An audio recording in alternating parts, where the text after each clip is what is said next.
नमस्कार दोस्तों, मेरा नाम है सिद्धार्थ और आप लोग आज सुनेंगे गौतम बुद्ध और किसान की कहानी।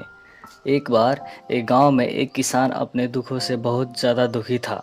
किसी ने उसको बताया कि तुम अपने दुखों के समाधान के लिए गौतम बुद्ध के शरण में जाओ, वहाँ तुम्हारे सभी दुखों का समाधान कर देंगे।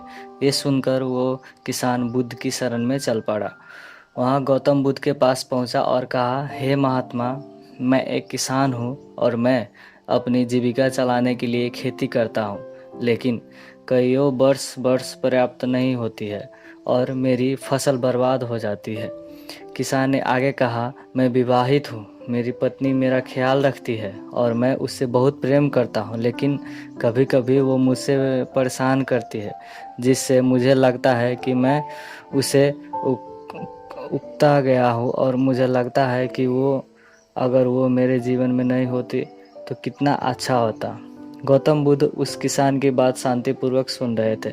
किसान ने आगे कहना जारी रखा और बोला, मेरे बच्चे भी हैं, वो अच्छे हैं, लेकिन कभी कभी वो मेरी बात नहीं मानते और उस समय मुझे बहुत क्रोध आता है, लगता है वो मेरे बच्चा है ही नहीं। किसान ऐसे ही बातें बुद्ध से करता गया और उसने अपने सारे दुखों को एक एक करके बताया। गौतम बुद्ध ध्यानपूर्वक उस किसान की समस्या को सुनते गए। उन्होंने बीच में एक शब्द भी नहीं कहा। किसान अपनी समस्या बताते चला गया और आखिर में किसान के पास बताने का कोई भी समस्या नहीं बची। अपना मन हल्का हो जाने के बाद वो चुप हो गया और बुद्ध के जवाब की प्रतीक्षा करने लगा, लेकिन बुद्ध ने कुछ नहीं कहा। किसान अब और सब्र नहीं कर सकता था। वो आवाज़ ऊंची करते हुए बोला, क्या आप मेरी समस्या का समाधान नहीं करेंगे? मैं तुम्हारे कोई सहायता नहीं कर सकता, बुद्ध ने उत्तर दिया। किसान को अपने कानों पर यकीन नहीं हुआ। ये आप क्या कर रहे हैं? लोग तो बोलते हैं कि आप सभी के दुखों का निवारण कर देते हैं, तो क्या आप मेरे दुखों का निवारण नहीं करेंगे? बुद्ध ने कहा, सभी के जीवन की कठिनाई होती है, तुम्हारे जीवन में कोई कठिनाई नहीं है। ये कठिनाई तो सभी के जीवन में आती जाती है। कभी मनुष्य सुखी होता है तो कभी दुखी, कभी उसे पराया अपने लगता है और कभी उसे अपने लोग पराया लगता है। ये जीवन की चक्र है, इनसे कोई नहीं निकल सकता है। वास्तविक में हमारा जीवन कठिनाई से भरा हुआ है। मेरा, तुम्हारा और सभी लोगों का जीवन समस्या से ग्रसित है, इसीलिए मैं इन समस्या का समाधान नहीं कर सकता। यदि तुम किसी एक समस्या का उपाय कर भी ले लो तो उसके स्थान पर एक नई समस्या खड़ी हो जाएगी। यही जीवन का अटल सत्य है। ये सुनकर किसान क्रोधित हो गया और बोला, सब लोग कहते हैं कि आप महात्मा हैं, मैं यहाँ एक असल लेकर आया था कि आप मेरी सहायता करेंगे। अगर आप मेरी समस्या का समाधान नहीं कर सकते तो मेरा यहाँ आना व्यर्थ हुआ। इसका मतलब सभी लोग झूठ बोलते हैं, मैं बेकार ही आपके पास आए। इतना बोलकर किसान उठकर चला गया। तभी बुद्ध, तुम समस्या का समाधान तो नहीं कर सकता हूँ, लेकिन हाँ, मैं तुम्हारी एक दूसरी समस्या का समाधान कर सकता हूँ। किसान ने आश्चर्य से कहा, इन समस्या के अलावा दूसरी भला कौन सी समस्या है? बुद्ध ने ये कहा कि तुम नहीं चाहते कि तुम्हारे जीवन में कोई समस्या हो। इसी समस्या के कारण ही दूसरी कई समस्या का जन्म हुआ है।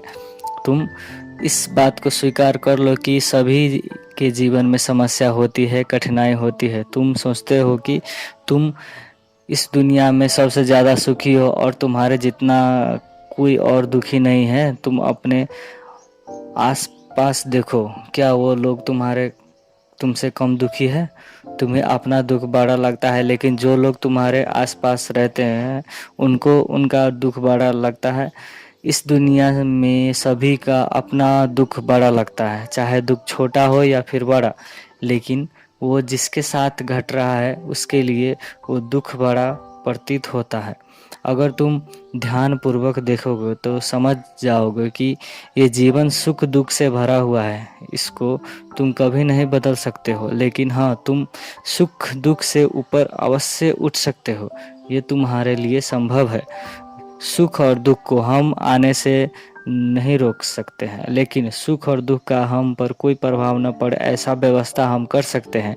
और इसकी शुरुआत इस तथ्य को समझने के साथ शुरू होता है कि हम कुछ भी कर ले, जीवन में सुख दुख आना ही है, लेकिन हमें उनसे विचलित नहीं होना चाहिए।